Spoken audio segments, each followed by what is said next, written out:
রোজকার রান্নার থেকে আজকের রেসিপি সর্ষে বোয়াল।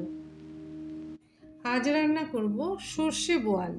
এই বোয়াল মাছটা আমি হলুদ লবণ মেখে নিয়েছি, আর সর্ষার গুঁড়াটা আমি জলে ভিজিয়ে রেখেছি, মোটামুটি 10 মিনিটের মতন ভিজিয়ে রাখলে ভালো। তো সর্ষার গুঁড়াটা আমি জলে ভিজিয়ে রেখেছি, আর পেঁয়াজ কুচি করে নিয়েছি, আর নিয়েছি ধনেপাতা। এই দিয়ে আমি আজ বানাবো সর্ষে বোয়াল। কড়াইটা গরম হয়ে গেছে, এখন আমি তাতে দিয়ে দিব যতটুকু দরকার মাছের জন্য সবটা তেল দিয়ে দিব। ধরো 3-4 চামচ তেল দিয়ে দিব। দিয়ে আমি এখন কড়াইটা যেহেতু গরম, তেলটাও গরম হয়ে গেছে, এখন আমি পেঁয়াজ দিয়ে দিব। কুচি করে নিয়েছিলাম পেঁয়াজটা, পেঁয়াজগুলো দিয়ে দিব।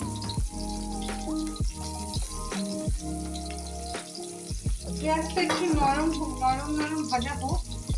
পেঁয়াজটা একটু নরম হয়েছে, এখন আমি তাতে দিয়ে দিব মাছগুলি যে আমি হলুদ লবণ মেখে রেখেছি, মাছগুলি দিয়ে দিব।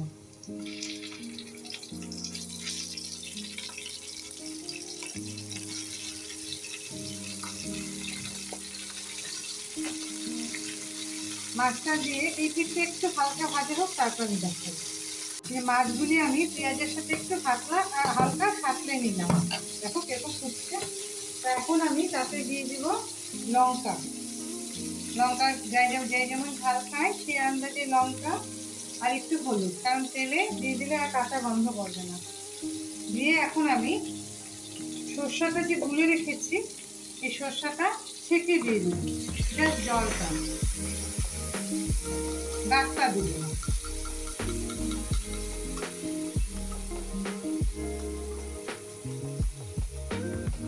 আমি এরকম ছোট বাটির 1.5 বাটির মতো জল দিয়ে দিলাম।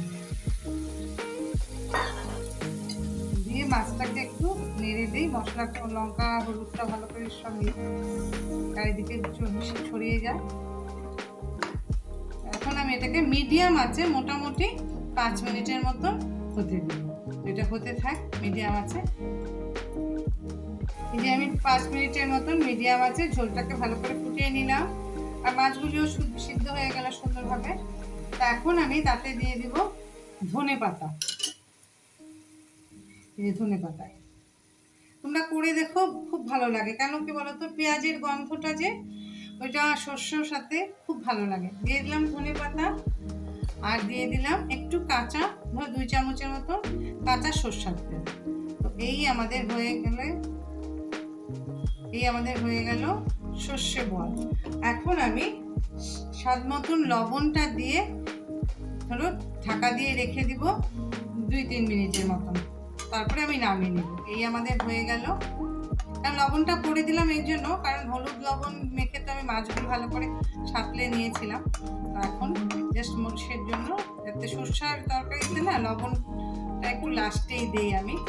তো এখন আমি এটা অফ করে দিয়ে ঢাকা দিয়ে 2-3 মিনিট রেখে দিই। এই আমাদের সর্ষে বোয়াল কমপ্লিট।